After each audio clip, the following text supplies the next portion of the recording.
16th of August, 2019. And as always, a good evening to my fellow co-hosts, Thunderous and Stops. Hey guys, how are you doing today? Fine. Hello, hello. Hi, everybody. Hope everyone's okay, and welcome to the show. Indeed. A warm welcome if you're just joining us. Please do hit the like button.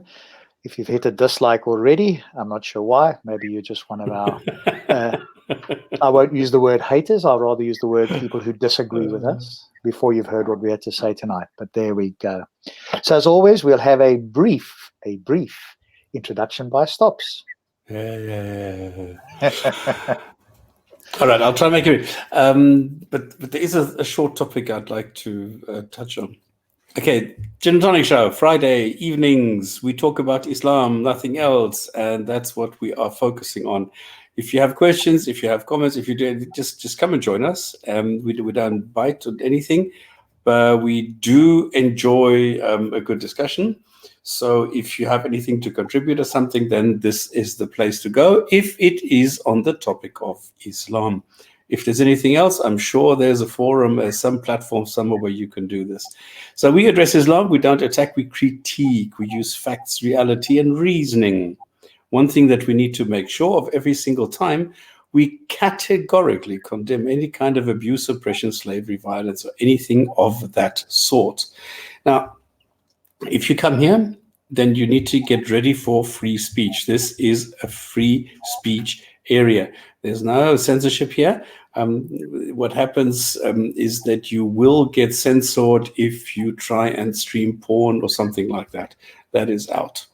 So what we try and do is provide facts. We provide the best to our knowledge. Just the real sources that are available to us. So we try and limit ourselves to usually just the Quran. But if we do have to substantiate something, we go look at the tafsirs, we go look at the various hadiths of various people, and that's basically it. So at the moment, we're reading the Quran, and there are things, if somebody has a topic or something that they would like to present, brilliant. We're always very grateful for contributors. And we did have somebody like 2 weeks ago who gave us a beautiful insight into the Shias and how they work, where the origins are, history, how it works today, and so on. So that's always very nice. What I would like to do today, because I'm going to finish this debate between hijab and cosmic skeptic, and then I'll go and do some side projects. And one of these side projects that I am looking at the moment is Palestine. Because Palestine and the Palestinian people are things that I come across a lot of times. And I've said this before, I've never really gone into this. But Palestine has never really existed.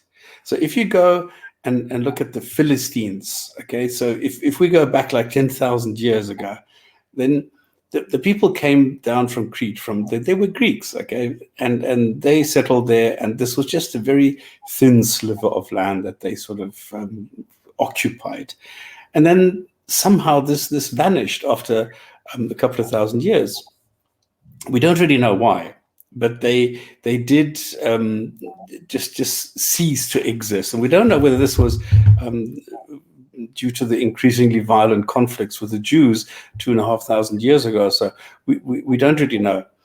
But then what happened is it was then taken over by Arabs, by Muslims. And then there's a bit of a gap, because then they pulled out again, because there's nothing really going on there. Then everything concentrated further north in the area of Jerusalem. And then we had the Ottoman Empire. And when this stopped with the Balfour Declaration, 1917, everything was dissected, and it was... Thunderous, can you mute yourself? Because, yes, I don't know why I'm getting so much feedback from you. Then the entire area was split up between the French and the British. And then there were some discussions, who gets what, and the Brits apparently badly screwed over the Frenchies here, because they said, well, we're first going to do that, then you're going to get this, which they never did. And then what happened is Then the United Nations came in, and then they said, okay, then what we'll do is we'll allocate a space in this region, going from Jerusalem down to the Sinai Peninsula. Sinai Peninsula, sorry. And then we'll give the British the mandate for this and this will run out in 30 years. So in 1948, when it ran out, then the United Nations said, okay, then what we'll do is we'll give Israelis one half and the Arabs the other half, and then they can have two states in there, and then the one is allocated to one and the other one. All right, then this was rejected by the Arabs, who said, no, we're not happy with that. We want the entire region. We want everything.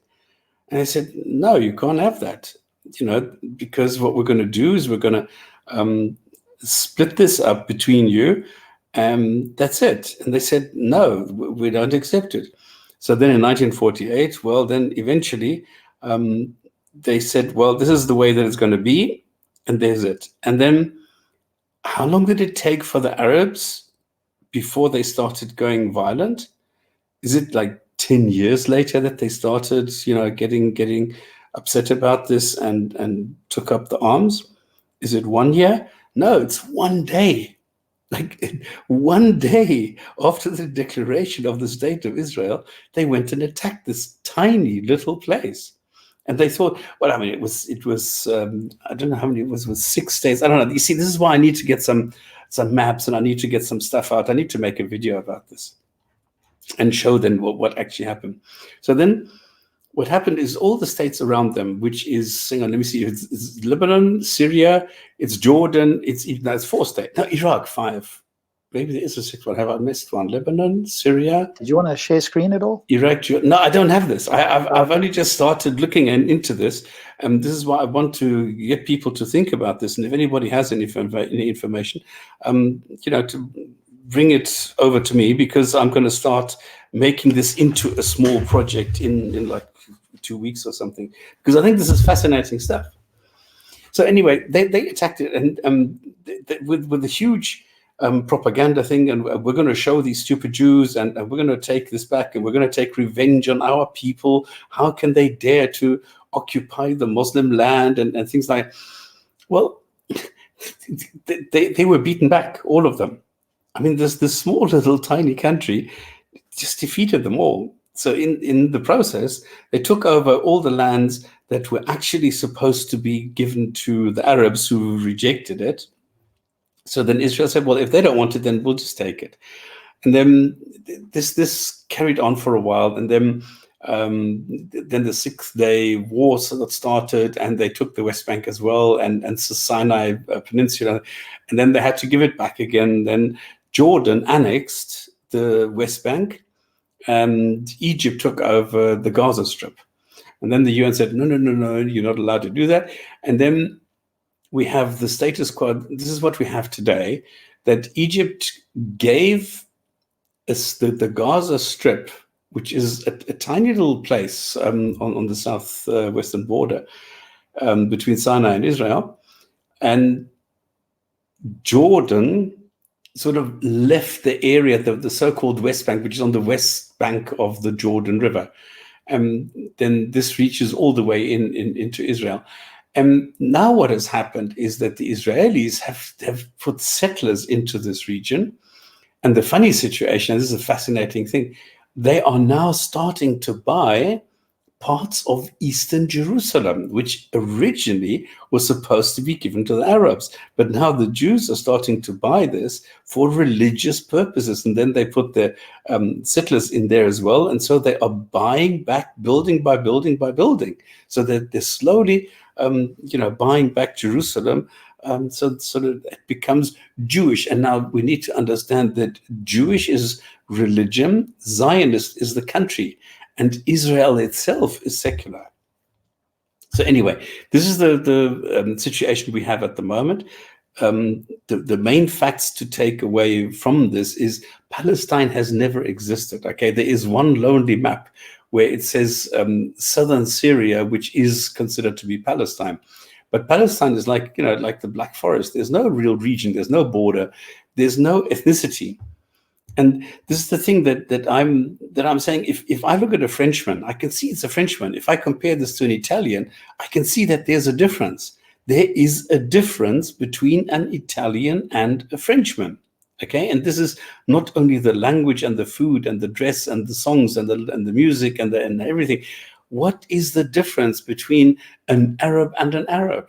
Because the people who are living in the Gaza Strip or the West Bank, or for the, in Syria, Jordan, or Iraq for that matter, they're all the same. You cannot tell them apart. It's the same culture, the same everything. So there's no way to say this is a Palestinian, even though the people are trying their best, to get Israel out of there and to claim this as this is Palestine. They've even got their own flag, which is not, a recognized flag or anything. So anyway, this is just something I wanted to give some insight into. There's going to be a video on this, and I find this fascinating. And if anybody wants to go deeper on this, please let me know. Thank you. Cool. Excellent. Yeah, if you do want to share anything then stops, let me know. I can see your screen there at the bottom. So this is just so that people understand. This is Rashid Khalifa's version, all right? Because so we can see it. Oh, it says it is streaming. No, it's stop. Not. I'm going to bring it up. Stop, share screen, application window, and then where did it go? Did you close the tab or something? Did I? I don't know. Okay, so this is a guy who provided a translation of the Quran, and he put himself into it as a prophet and was duly killed for that sacrilege. Okay, here it is. So why can't I see this? Oh, here suddenly it pops up again. Okay, there are still some minor, glitches here and again because this is still the StreamYard is still very new. So things pop in and out occasionally. So anyway, so this is Rashid Khalifa's version. The advantage of this version being that if you do not know from the other versions what the story is, there's a lot of times here that you can see what the translation, what the understanding is of what he is bringing up here, which is a lot clearer than what Yusuf Ali or Sahih International are doing. So there's a lot of times when I don't understand what the normal Quran translations are trying to tell me. I come here and he has a much better understanding because he takes all the background information into consideration and puts everything together. So it's sometimes, much easier to read it here. Yeah, I mean, again, I think we need to stress that that's obviously it's a tainted one. It's his interpretation, right? So yes, that's the other thing. So correct. It gives you better things. But it does give you some background and a different kind of a perspective. Brilliant. If you guys can keep an eye on the chat, that will be awesome. Let me add in Sahih International here. There we go. I think we were on 3113 last time. So, yep. Right. So, whoops, let me continue from there. Thunderous, you're there. Hopefully you can hear us. And all right, let's move on. There we go. We can hear you. All right, so here we go. It's 3114. Sahih International. They believe in Allah in the last day, and they enjoin what is right and forbid what is wrong and hasten to good deeds, and those are among the righteous. Yusuf Ali. They believe in Allah in the last day. They enjoin what is right and forbid what is wrong, and they hasten in emulation to all good works. They are in the ranks of the righteous. So presumably these people are the Muslims, right? No. These are the Jews and the Christians, the followers of the scripture. Well, for them to believe in Allah on the last day and be in ranks of righteousness says to me that he's speaking to the Muslims or those who are following him. Believe in God. It is nice at this point in time. If they're not listening to him, then they're not righteous. And they enjoined Allah's divine oneness and the following of Muhammad. So I would have thought it would have been let's just go back there and just check again. They No, believe it in, says they believe in Allah, which is God, and in all the scriptures and messengers and the last day. They believe in resurrection, and this is for the Christians. But by implication, if you're following Muhammad, it applies to them as well, because they're doing the same thing but believe in him as well. So Because remember the context. Remember the context in 113. We were talking about those who are not Muslims but still follow scripture. But the way I read Muhammad writing this, or whoever's writing this, it's a hopscotch. He flip-flops. I can't see that personally when I read that as relating to Jews and Christians. They believe in Allah and the last day. Well, the Jews at this moment in time don't believe in the last day, do they? There is nothing in their texts for them to believe in the last day. They're still waiting for the Messiah. Yeah, but then once the Messiah is there, what happens? But they haven't got those texts yet, have they? There's nothing from Genesis to Malachi to show a last day. he says, among them are a group of upright people guided by It is the Christians from Matthew to Revelation that talk about the last day or the last days or a day of reckoning, so to speak. But up until then, really, there's very little in the Hebrew scriptures for them. They're still waiting for the Messiah. How can they look at the last step? They're still waiting for the next step. Okay, So to me, he's still talking about the Jews and the Christians. they are righteous among the community of paradise, such as Abu Bakr and his followers. They hasten to perform good works. They are righteous. Verse 15 brings it out. Say again. If you look at verse 15, well, when we go into verse 15, I think it kind of clarifies it. Okay, let's have a look at that then. Let's see what that says. So verse 15, and whatever they do, never will it be removed from them, and Allah is knowing of the righteous. Yusuf Ali. Of the good that they do, nothing will be rejected of them, for Allah knoweth well what they do right. And then exactly. Yeah, exactly. That's talking about Muslims. It's the verse 16. No. Okay, Any good they will do will not go unrewarded. This is to the Christians and the Jews, because the Muslims are already out of this. How do you mean? And then in 16 it says those can never be helped by that, and so on.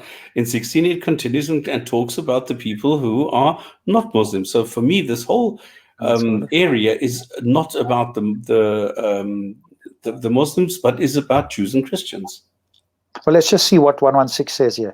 Indeed, those who disbelieve never will their wealth or their children avail them against Allah at all, and those who are companions of the fire, they will abide therein eternally. Yusuf Ali, those who reject faith, neither their possessions nor their numerous progeny will avail them aught against Allah. They will be companions of the fire, dwelling therein. Now it's flip-flopped to the Jews and the Christians. That's the way I read it. 14, 15 for me refer to the Muslims. Then 16 is back on the threats to the Christians and Jews for rejecting him. That's what it seems to me as well, but I could be wrong. But that's what it seems to me. They believe in Allah and the last day. So Jews and Christians don't. And they enjoin what is right and forbid what is wrong and hasten to good deeds. Okay, so, go to 113. Mm-hmm. Yep. And if you go to, okay. Tafsir?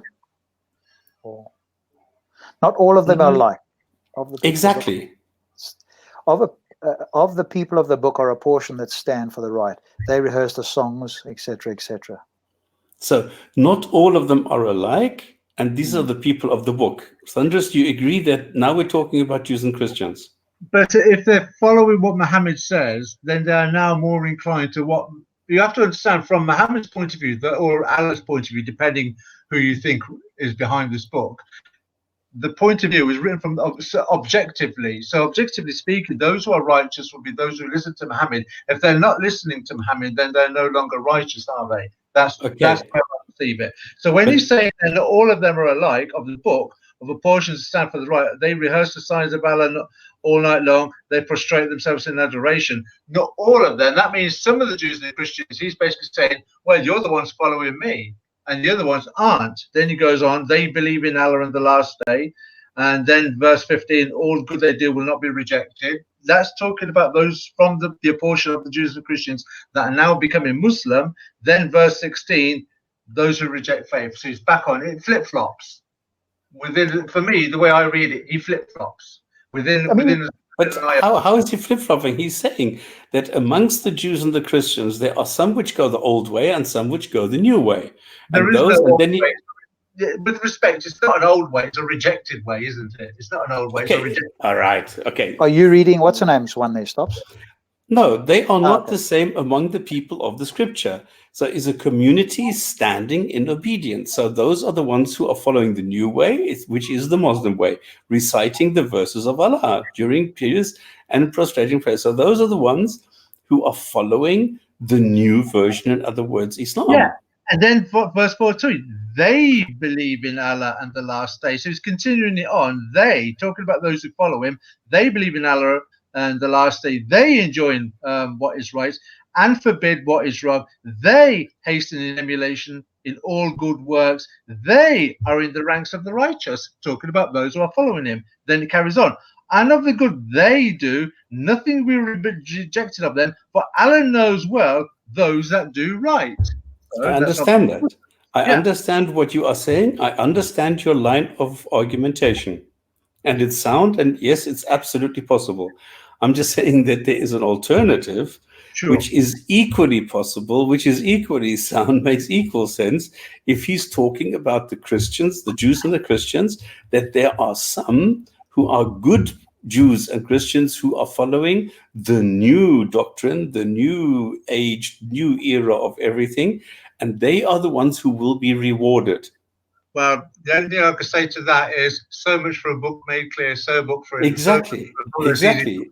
And Because for me, there are, even if I read the tafsirs, this is exactly as they are not all alike. Those who believe from among the people are not like those among them who have not. You see, so there's two different groups here. but with respect to the discussions we've been having, the tafsirs thus far have proven to be of no value or not much value. Very little. Yeah. This They're is in true. a better position than you and me. In fact, you and I are in a better position than the tafsirs to make an understanding or come to a conclusion of what the ayahs are saying. They're Well, it's not. more objective because we don't take the fairy tales that the tafsir sometimes are reading or are referring to into consideration. We don't do that. We are taking only the text itself, where the others are also, interjecting other portions or other texts in there. Yeah, absolutely. And we've got more history behind as well that we can follow. That is more transparent, as it were, than the subjective, prejudice, bias narrative that they're trying to sell by trying to, what's the word, graft in, as we discussed last week, certain stories and fables to make the contemporaries, as it were, at that time, to make them understand what the Quran is saying. Yeah, like with the 7,000 and 70,000 and things like that. Exactly. Because there's no historical historical reference that they can correlate those figures or ethnicities to. They're just speculating. They're making it as they go along. Hence why you get two tafsirs coming up with two different stories on one subject. That is what I'm trying to point out. Exactly. All right, so it could be both ways. All right, let's move on to 117 then. So 116, and then let's move on to 117. So 117. The example of what they spend in this worldly life is like that of the wind containing frost, which strikes the harvest of a people who have wronged themselves and destroyed it. And Allah has not wronged them, but they wrong themselves. Yusuf Ali. What they spend in the life of this material world, well, this world, let's leave out the in brackets, may be likened to the wind which brings a nipping frost. It strikes and destroys the harvest of men who have wronged their own souls. It is not Allah who hath wronged them, but they who have wronged themselves. Again. Yeah, exactly. These are the ones. Yeah, this makes sense. This can be both, because the Christians who did not follow them are the ones who will get punished. So this is the same story again. You get the ones who get rewarded and the ones who get punished. But this can equally yes, equally refer to the Muslims who do good and bad. Absolutely. Yeah, he mentions the Jews over there. But again, how would he know that, right? Yeah, this is two different versions, which are both possible, where there is no substantiation for either version. Yeah. Okay, 118. Sai International. Oh, you have believed. Do not take as intimates those other than yourself, for they will not spare you ruin. They wish you would have hardship. Hatred has already appeared from their mouths, and what their breasts conceal is greater. We have certainly made clear to you the signs, if you will use reason. Oh, this is a good one. Let's just do the use of value. O ye who believe, take not into your intimacy those outside your ranks. They will not fail to corrupt you. They will only desire your ruin. Rank hatred has already appeared from their mouths. What their hearts conceal is far worse. We have made plain to you the signs, if ye have wisdom. Right. The thing is, this is very much, I mean, if you had to read this today and use like an LA gangster colloquial, it's almost like this is the kind of dialogue you'd expect between the Bloods and the Crips. It's like a street gang mentality talking there. I see nothing spiritual in this, educational, wise, or advantageous, or logical. And also considering this book, these verses were in heaven before the universe was created, yet it only appears to have a value for this moment in time. An eternal book, in any direction you perceive time moving forward or backward, these verses were there or are going to be there in Islamic recension. What value does this have apart from that moment in conversation that they're having now? None. And Muslim apologists are saying, nope, that's not what it says. It seems to say that in the tafsirs, they seem to agree as well. Do not Yeah, take well, they're us all wrong. No, it's not. The tafsirs are wrong. They always want to make that. Don't look at the tafsir, look at the book, and the book says, no, there is nothing there about not taking the Christians as friends. But what they hide in their hearts is hatred and enmity is even greater. We've made plain to you the signs of. Yeah, made plain the revelation. Yeah. O you who believe, take not as inmates, as sincere friends, revealing to you thoughts apart from yourselves, from among the Jews, Christians, and the hypocrites. Okay, so there Al-Jalalain is saying it as well, and he's actually specifying who they are as well. So again, if you're a Muslim and you think that this is not saying this, right, here the tafsirs are agreeing, if you think this is not enjoining Muslims to not take other people as friends or intimates, you come on and explain this to us. So is there somebody here who, if there is a Muslim and you want to, my co-host will keep an eye. I'm looking at the main screen at the moment, so I can't see the chat, but presumably you can let us know if you want to join us and try and work this out. So I'll agree. remember It's this the same thing. If only they made the Quran clearer. So that's it. It's very clear here. If only they made it clearer. You have. I mean, look at the language. Oh, you have believed. What does that mean? Presumably means believe what Muhammad has said, right? Yeah. But are you believing or not? Say again. Yeah, exactly. It's 18 as well in the use of value. Oh, you who believe, take not into your intimacy those outside your ranks. You're either Muslim or you're not. If you're not Muslim, then you're outside in those ranks. And they're saying, I mean, look at this. They will not fail to corrupt you. I mean, this is a positive statement of action, which is saying there's no two ways. They are going to do this. Hatred has already appeared from their mouths. Hatred. They only desire your ruin. This is terrible. This is like today, if you say this kind of thing, even in Speaker's Corner, they're going to take you away for hate speech. Yeah, rank hatred has already appeared from their mouths, and then what they're asking is even worse. Now, come on, people, what are you talking about? Of course, the Quran is not grateful for and friendly towards the other people who are saying the same or very similar things. No, it is not. It doesn't matter how similar you are. It's hatred. It's something that has to be rejected. Don't even come near it. Don't listen to them, because if you listen to them, they are going to corrupt you. That's what I see here. Yeah, I don't doubt that, and the tafsirs say the same thing, right? So they echo these words. But here's the other thing as well. They will not fail to corrupt you, as if it's a done deal, right? And they desire you. I don't desire anybody's ruin. I do desire them to think clearly and critically. And if that's if that you can interpret as their ruin, well then that's a very uncharitable way to do so, right? And I don't think any of us hate just normal Muslims, right? No, he says, and this is the way that Muslims come and sell this to me. It says, we have made it clear to you if you will use reason. So in other words, it's up to you what you do. We have given you the signs, we have given you the verses, we have given you the revelation, we have made everything very clear to you. And if you don't want to listen, well, then it's your own fault and then you need to be punished. Thing is, not that much of it has been revealed thus far, so it's not exactly a great sign to begin with to have faith in something that you're not very. Okay. They're saying this as absolute. They're saying this after you have been given the whole Quran, after you've been given the whole revelation, and then you still reject it. Then it's your own fault.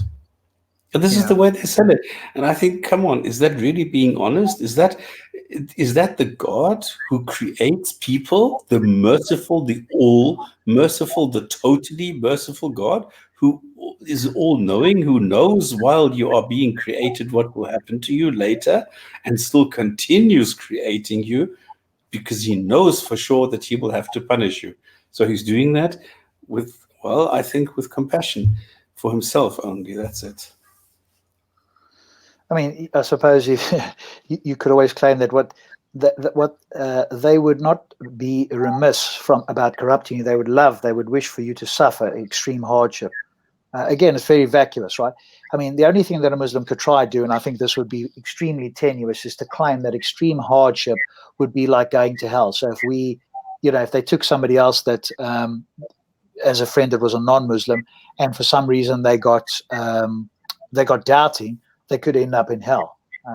But then you could have made that extremely clear if that's what you mean. To me, extreme hardship refers to something in this life. And if it refers to something in the afterlife, then you'd need to make that clear, right? Because hatred, enmity, extreme hardship all point to the now, to the living in this world. And the point is, who created these human beings? The same identical God. This is the claim. Yeah. Hatred is revealed and it is manifest by their mouths by sowing discord among you and informing the idolaters of your secret plans. But you created them that way.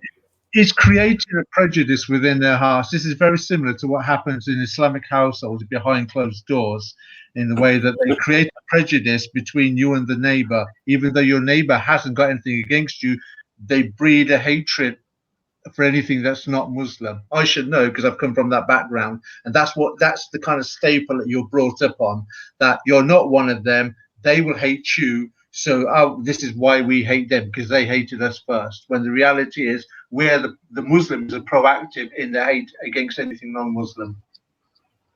That is a reality, because I've seen it and heard it myself. Yeah, and they're just following a straightforward reading of this verse, at least, if not others, right? So I think we're all agreed that this is a pretty unpleasant verse. And if you as a Muslim think that's not the case, and this is in fact a peaceful verse or something else, please come on and attempt to present us with how you could possibly think that's the case. I think it's very clear here. The tafsirs seem to agree with it. So yeah, let's strike that. That's definitely a strike against this book, as if we haven't had many before. But that's at least strike one, a plain, clear strike one tonight so far. Yeah, for tonight, we've come across several thus far, and I was just going to think to stop. So just going to go on the Bill of Human Rights that we were discussing a couple of weeks ago. Yeah, exactly. Well, only certain human rights, right? We've got to be clear. I think that makes it abundantly clear. All right, let's move on from that less than pleasant verse. 3119. Here you are loving them, but they are not loving you, while you believe in the scripture, all of it. And when they meet you, they say, we believe, but when they are alone, they bite their fingertips at you in rage. Say, die in rage. Indeed, Allah is knowing of that within their breasts. Yusuf Ali. Ye are those who love them, but they love them not, though ye believe in the whole of the book. When they meet you, they say, we believe, but when they are alone, they bite off the very tips of their fingers at you in their rage. Say, perish in your rage. Allah knoweth well all the secrets of your heart. So there we go, another one, supposedly. With the continuation, yeah. Yeah. Oh, group of believers who love the Jews because they of the ties in marriage and suckling because of you and the religion. Don't know where you get Same thing. that The from. we and the them. The them. No, sorry. The them and the us. There we go. All revealed in the books and the messengers. The hypocrites among the Jews. We acknowledge their traits and meet each other. Yeah. Yeah. So, all right, let's move on to 120. Sahih International. If good touches you, it distresses them. But if harm strikes you, they rejoice in it. And if you are patient and fear Allah, their plot will not harm you at all. Indeed, Allah is encompassing of what they do. Yusuf Ali. If aught that is good befalls you, it grieves them. But if some misfortune overtakes you, they rejoice at it. But if you are constant and do right, not the least harm will their cunning do to you. For Allah compassionateth around all that they do. So again, I suppose this is just, hey, don't worry about this. Allah's got your back, right? Basically, because they're going to be in situations where,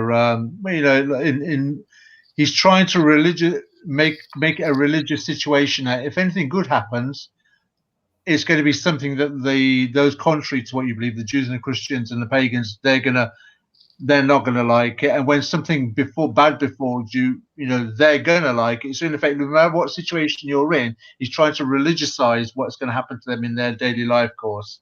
So if anything good happens to you, something beneficial comes your way, the Jews, the Christians, and the pagans are going to hate you for it. And if anything bad happens to you, then they're going to laugh at it. But that's just normal life. Good and bad things happen to each person, on a daily basis. But he's trying to religiousize and say, well, this is because you're following me. This is why he's trying to make it a religious contempt between the ones that are following Muhammad and those who are not following him. So given any situation, he has to call. If anything good happens, he's going to turn around and say, you see, they hate you because this good things happen to you. And when something bad happens, they look at them, they're laughing at you. So what it does, it galvanizes them more so to take him as their leader. Yeah. And doesn't religion actually bring out the worst in people? Oh, religion does. Absolutely. Religion does. Yeah, I'm just checking if there might be a Muslim who's watching who wants to join us there. So again, this is just something to prepare them, right? It's that whole thing. Well, hey, keep doing it. You'll get this unpleasantness supposedly, and they'll be happy if you fail. But don't worry, just keep following me, as you said. So it's also like setting them up for when a failure happens, and if it does, or things beset them, right, and other people rejoice at their failure. Don't worry, Allah's got your back, right? So yeah, absolutely. Yeah, but remember, okay, I understand what Ishagiram is saying. The Quran talks about the hypocrites and how to identify them. Who created the hypocrites? It's I'm not sure if I don't even know if you're a Muslim. It's the same God. But and this is what we all need to, remember. It is one single God who creates really, really, I mean, in my eyes, these are really bad people. If somebody rejoices, because somebody else that you don't like has something bad happen to them, I think that is the worst that a human being can do. That is really, really like the pits. And now you're saying that this God is doing something good? Where? He's creating assholes like this. The thing is, you see, what I'd like to ask a Muslim is, do you actually know what the word hypocrite means?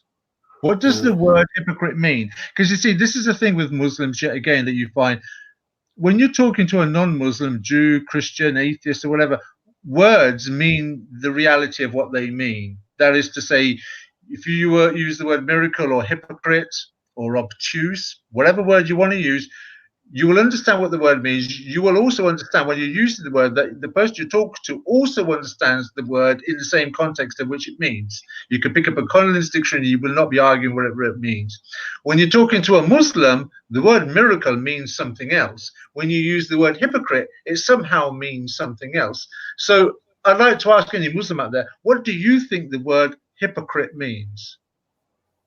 Yeah, your Because- own interpretation, right? Without going to Google, what do you mean by it? Because as Thunderous Well, says, what oftentimes we have a hypocrite common understanding, right? do as I say, not as I do. That's the most, the most succinct way to put it. So, in what way then are the Jews hypocrites? Who is it talking to that are hypocrites then? If this is talking to hypocrites outside your ranks, going back to verse 18 again, oh, you who believe, take not into mercy those outside your ranks. In what way is that talking to hypocrites? That means those who believe or those who don't believe. There's a difference between believing and not believing, accepting and not accepting.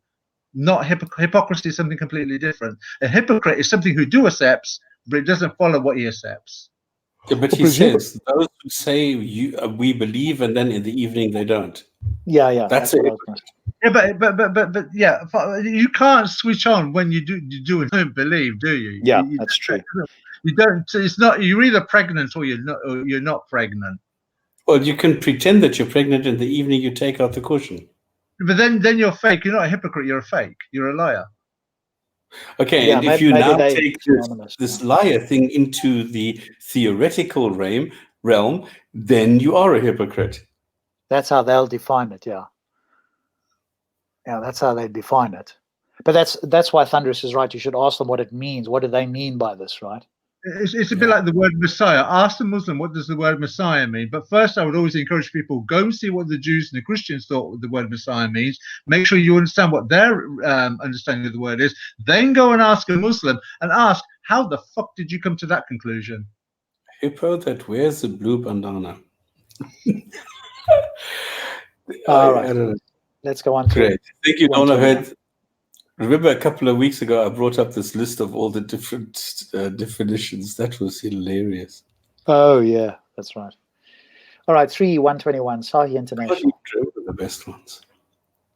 And when you left your family in the morning to post the believers at their stations for the battle, and Allah is hearing and knowing. Let me just read it with the bits that are left out, because these are added in because they're not included. And remember when you, O Muhammad, left your family in the morning to post the believers at their stations for the battle of Uhud. Yeah, Uhud. And Allah is hearing and knowing. Yusuf Ali, remember that morning thou didst leave thy household early to post the faithful at their stations for battle, and Allah heareth and knoweth all things. So let's just see. Left Medina for Uhud, to assign your believers the positions of what befell you and leaving positions that were assigned to you. Okay, so obviously they're preparing for battle. Okay, and here it is. He went forth at dawn with your family at Medina to assign believers to occupy their places, stations for them to stand for battle. And God hears what you say, knows your circumstances. This was the day of the battle of Uhud. The Prophet set out with 1,000 or 950 men, while the idolaters not numbered 3,000. I think it was 948. Yeah, I mean, you can. Where did they get those numbers, right? Let's just see if any of the other tafsirs come up with those numbers. I'm not seeing any other numbers here. Remember, so he's talking about an army of 3,000. None of these have any kind of historical evidence to them, okay? He led out an army of 1,000. I think this is just like, unless there is some historical evidence, which is saying there isn't. The ringleader of the hypocrites deserted him with his 300 men. That's probably 1,000, 3,000, I don't know. Yeah, that's probably coming with the next verse, possibly, because it's not mentioned here. Okay, so let's see what happens the next one. 122, Sahih International. When two parties among you were about to lose courage, but Allah was their ally, and upon Allah the believers should rely. Remember, two of your parties mediated cowardice, but Allah was their protector, and in Allah should the faithful ever put their trust. So who was the Banu Salamah and the Banu Hadarith? Yeah, but what guidance is there? What does the Muslim who reads this, what information does he get that is going to help him to get into heaven? I guess this is just historical stuff, right? But I agree. I'm not sure how this is helpful to anybody, right? Because you could have got this somewhere else. You could have got this from Hadiths or the Sirah or something else, right? So I'm not sure what the value of putting this in, as you say. How does this help any Muslim today? And if I you're think going it's to just say, showing up, just showing off again. I'm your God. I'm the greatest, most wonderful. And it galvanizes. Remember, this book is about galvanizing people at this moment in time. You're right that we've discussed this several times over certain ayahs that have come up so far, where when you look at the time as a concept, forward and backward, infinity in either ways, because that's how long the Quran has existed and will exist in Islamic extension. I repeat, these words only have a momentary value. So how can it be a book of guidance if it has verses that are intrinsic for a moment, that have a value And for limited, exactly, limited to a certain period of time. And and a specific item, yeah. this is going to be a repeated pattern. The more we get in the Quran, the more we're going to find ayahs that have no relevance in history other than the moment that they were being revealed. What, because they were referring to one single incident or what? Yeah, or incidents that involve for Muhammad's advantage, his personal advantage. Oh, okay. I suppose if we take the devil's advocate position, somebody could say that, hey, the reason this was put in, as I'm just thinking about it now, was as an example of when Allah assisted people, right? So all this time he's been talking about put your faith in Allah. And so now just to give you an example that it did work, here's an example with this battle, right? So maybe that would be the response as to why this is in here, all this information, and then the battle to show you that it works. The reason why you need to belong in to me, why you need to listen and obey me and not somebody else, because I'm the bestest. But the thing is, when you look at other situations in history where they've spoken like this, there's normally a historical background. There are details. There are no details in this. What is he talking about? No. They made all this up to show what a brilliant, fantastic, powerful God this is. That's the point. That's what I'm saying. There are no details here. There is no reference point that you can look at the situation, think from an objective point of view as a final documentary team, what was going on here and what is the application and what is the value. There is nothing here. That's the point. And then if you want to dream up a lie, you have to be very specific. And the more details you add to a lie, the more believable it becomes. And the more found out it will become later on when people go and investigate those details, and those details are not there. Yeah, but they didn't think that the internet would be. Come on, it worked for 1,000 years. Come on, it's not bad going. I know all things. Being it is, and yeah. So obviously he's strengthened these guys who were going to leave with the hypocrite fella that took his 300 guys, and so he strengthened them. They stayed on, and presumably they and we'll see probably. They were supposedly victorious, right? Because you're not going to put a battle in where they lost, or maybe you will actually. We'll see. I don't remember if there was one where you lost. But okay, let's go on and see what it says further. 3:123. And already had Allah given you victory at the Battle of Badr, where you were few in number. Then fear Allah, perhaps you will be grateful. Allah had helped you at Badr when you were a contemptible little force. Then fear Allah, thus may ye know your gratitude. So this is the culmination, yeah. So did they win this battle or not? Yes. Yeah, they did, right? Allah helped you at Badr when you were just a few people. So, I'm your God and I helped you win. Without me, you would have lost. Look how but is this the same battle, though, as Uhud? No. This is different. Battle of Badr is, remember at the Battle of Badr, I helped you, and now I helped you in Uhud as well. Yeah, okay, that's right. That's the way it is being, yeah. So that's like saying, I helped you before, so, follow me and believe in me, and I'm helping you now, right? And I held these couple. I kept these guys steadfast when the hypocrite wanted to leave the field. Okay. 3:124. Remember when you said to the believers, it is not sufficient for you that your Lord should reinforce you with 3,000 angels sent down? We must keep this one. Yusuf Ali, remember thou saidest to the faithful, it is not enough for you that Allah should help you with 3,000 angels specially sent down. Now, when was this one? Because obviously there's a discrepancy, isn't there, as far as I remember, with the 3,000, and there's different numbers that's mentioned elsewhere. And obviously Muslims want to say that it was for a different battle. let's just see. I think you can say whatever you want. Say again? It doesn't really make any difference, does it? Well, in one place it says 3,000, another place it says 5,000, isn't it? You don't know what it refers to. Well, the angels, is that not what we're talking about here? Which battle? Oh, this seems to be a hood, right? We're still referring to a hood. Yeah. On the day of hood is not sufficient regarding your enemy that your Lord will support, that your Lord will help you with 3,000 angels sent down from heaven to help you. It's the old thing. The victory confirms Allah, and if you lose, it's the devil. Oh, here it is. Interesting. Ibn Kathir is saying this himself, right? Scholars differ over whether this promise contained in these ayahs refer to the Battle of Badr or Uhud. Different ones. Exactly. So it doesn't matter what you say. You're always going to come out right because the one says it goes to the one, the other one says no, it goes to the other. So who's going to tell you? Or how do you know which one is right? No, again, this is not clear, right? This could have been made very clear. And if Ibn Kathir, who's a well-known and well-respected scholar, ancient scholar of Islam, says that there is that scholars differ over this, that means there isn't clarity, right?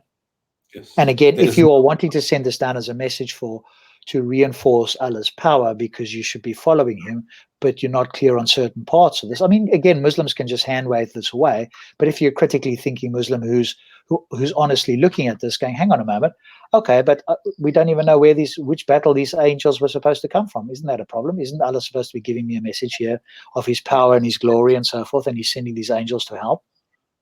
Again, I mean, I come across them and they just hand wave this stuff away, right? It's not important. They seem to pick the bits that they think are important, right? But we're looking at this whole book that is error-free, right? And clear, concise, and complete. That's why you need to keep actually this sentence by one of the most, esteemed scholars of tafsir of Islam. And he is saying, well, no, it's actually unclear. There are different opinions. So this is one area at least where it's unclear what the Quran is telling people. And this is something that I would actually like to make a note of, that in 3.124, the tafsir of Ibn Kathir says the scholars differ. Yeah. So there is no consensus. And I think this is a very, very important sentence.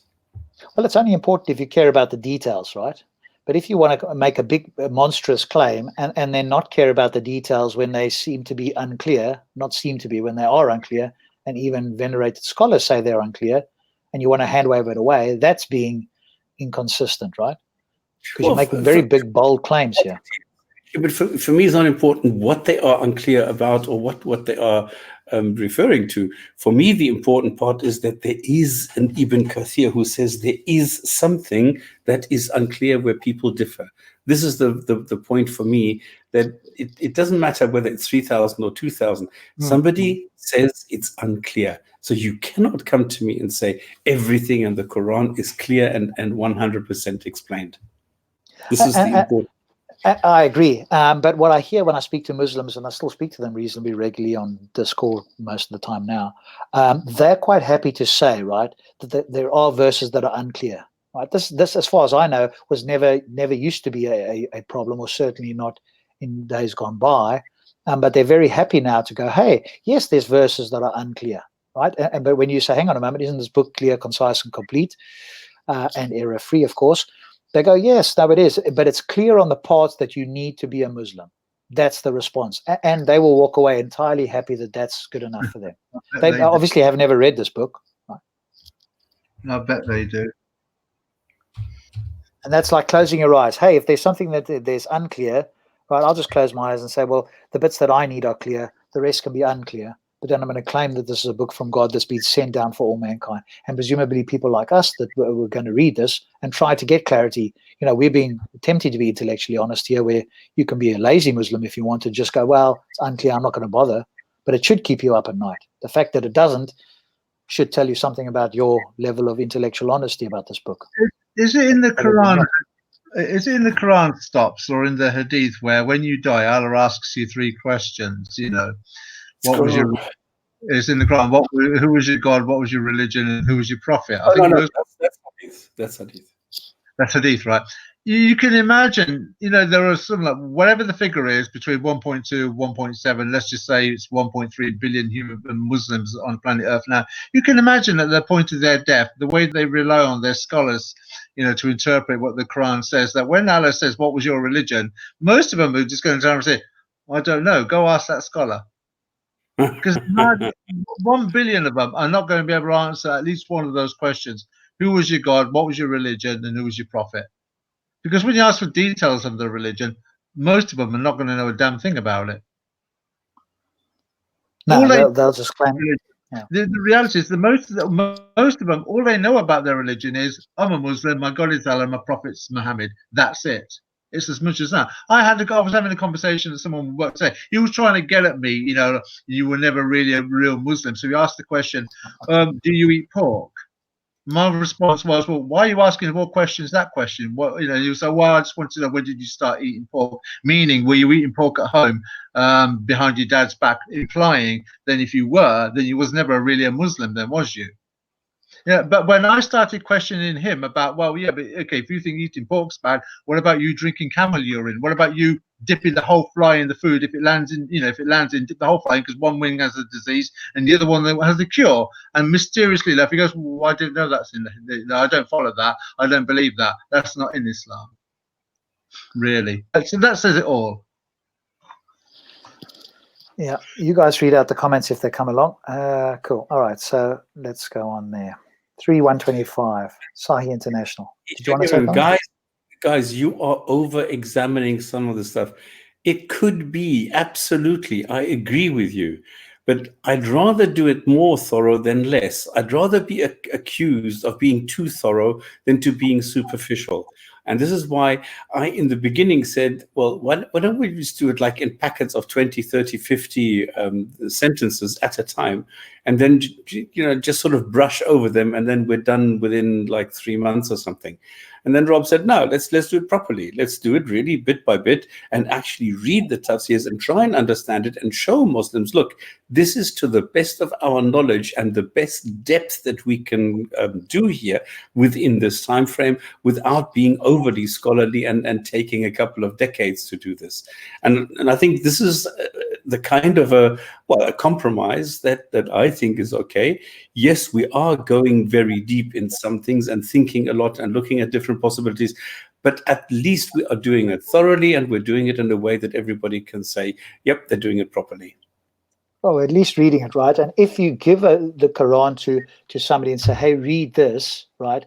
I, as an expectation, if you gave me a theoretical physics book and said, read this, and I came back to you and said, oh, I don't understand this, right?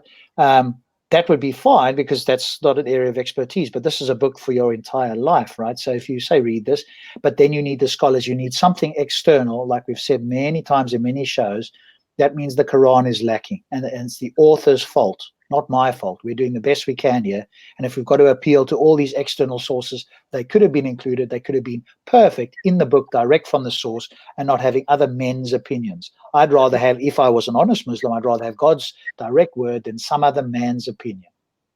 That's an important point you raised there, because it's the principle of implication. When Allah himself says this is a book made clear, this is a book easy to understand, those are the very words of God.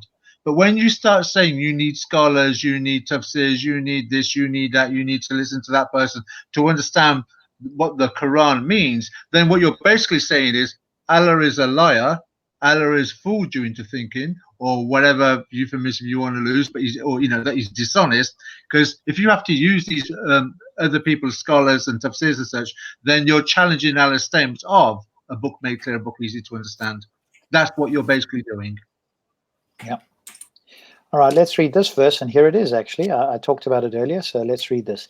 Sahih International. Yes, if you remain patient and conscious of Allah and the enemy upon you, attacking in rage, your Lord will reinforce you with 5,000 angels having marks of distinction. Yusuf Ali. If you remain firm and act aright, even if the enemy should push here on you in hot haste, your Lord will help you with 5,000 angels, making a terrific onslaught. Now, if we just look back, it was it 2 verses back? One verse. Yeah, there we go. 124, 1 verse back. And now we're talking about... How many different numbers are we getting? Yeah, 5,000. 5,000.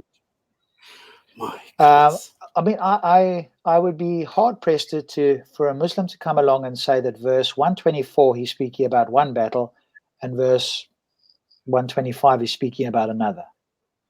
And let's see if there's any way to make head or tail of this. Keeping direction, your Lord will help you. 5,000 angels, and it means 5,000 angels wearing turbans of wool. Really? Else turbans of wool. Reinforce you with 5,000 angels. That is to say, distinctively marked for battle. Indeed, they will.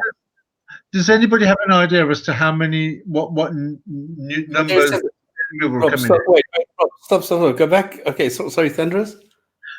Does anybody know what the number of the enemies were? Were they facing 5,000 enemies, 500 enemies? Well, somewhere earlier on it said 3,000. Okay, So go why- back a bit, go higher. Okay, this is it. Because at first he reinforced them with 1,000, then it became 3,000, then 5,000. So this is how it sort of got more and more. But what I don't understand is what was the numerical number of the enemy they were facing in this opposing army? Was it 300? 3,000. 300. 3,000. 3,000. So Allah needs 5,000 angels to fight 3,000 men. No, he reinforced you with 3,000 angels. I can't. So what was the numbers? What does anybody have an idea what the numbers were? So how many Muslims and angels were there, and how many non-Muslims were they that were going to face in this battle? it said earlier in one of the tafsirs that they faced 3,000. He took 1,000 or 950, and then you add whatever number of angels. So they would have outnumbered them. But remember, 300 of them ran away as well, right? But you'd still outnumber them, right? But presumably an angel is much more powerful than a human. So one-on-one, I would imagine that an angel is more powerful than a human. Well, there's my point. Why? And they're also a spirit creature. So why are we using spirit creatures? Are they coming down with swords and horses and chariots? In what way are they being used? Is that being any description there given? No, they're just coming down. Who knows what magic they're going to use to. But again, you wouldn't need that many, right? Because at first you reinforced them with 1,000, then it became 3,000, then it became 5,000. Okay, that's what the whole thing is. Why do you need angels to go and reinforce people that you have created? You knew what they were going to do. You knew who is going to fight whom. Don't make it sound as though here now you have made up your mind to bring in 3,000 angels. You have known this for the last 50 gazillion years because you knew in advance who's going to do what and how many angels you would need. Come on. If you wanted to, if he had free will, he could have just said, I'm going to have one human, one Muhammad, one superhuman, and one Superman, one Batman, I don't know what. And he can handle all 1,000 other people who are going to be the opponents because I am the one who created him that way. This is God, after all, isn't it? He can do anything. Well, that's the point, right? I think that's the main thing, right? He could have protected them with a force field. He could have smited the enemy with bolts of lightning. Anything could have happened, right? To make them invincible, right? That could have happened because, I mean, he's sending out angels, which is a miracle. So he could have performed, some other miracle. Why this one? Maybe somebody could say, well, the reason he did this is to show God's might. Here come all these angels, right? If you did something else, it wouldn't have looked so glorious. They could say that. But if you notice the language is speaking in a sense of if and should. It's not that he will. So he's talking about yet again, he's sort of like challenging the faith of his soldiers. There's no Muhammad knew that there was no way angels were going to come down because he's not a prophet, so he can have no guarantee any angels are coming down. So it's almost like a double bluff. If you look at verse 24, remember he said to you, faithful, it is not enough for you that Allah should help you, not that he did help you. Then verse 25, if you remain. So they're all sort of like double bluff words in a situation that Allah will do this, but he's not really going to do it because it's all down on your faith. This is what it's like. Well, I mean, obviously, why they're fighting in the first place? Isn't this a God who should be able to provide a really compelling, convincing argument that you don't even have to fight? But Yeah, this but is remember, it, yeah, again. And this is after. This is supposed to be the succession of Christianity. So why Now, did he not give them a compelling message that would have convinced everybody? well, but because they're going to respond to you. They will respond and say, no, they did get a message. They just, they were just hypocrites in their hearts. They heard it, and they didn't want to believe it, right? And they attacked the Muslims first. That's presumably what a Muslim apologist would say. Because the compelling message is so compelling that you can't avoid it, that you can't resist it, that you can't go against it. Yeah, but then that will violate your free will according to them. Yes.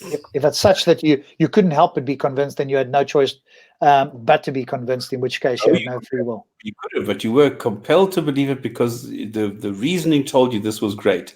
And now, if you then say, "Well, free will is the will to fight others," then it's also not convincing to me. I'm sorry. No, but that's what they would say, right? That's certainly one thing I think they could say. It makes me so sick, this whole thing. If I think of the logics behind this, that you need to tell the people who are working in the field 1,000 years ago, I'm going to send 5,000 angels to help you, and you are so strong and so good. This is the best army ever. Come on. This is yes, 1,000 years ago, 5,000 angels would have made a hell of an impression, but not today.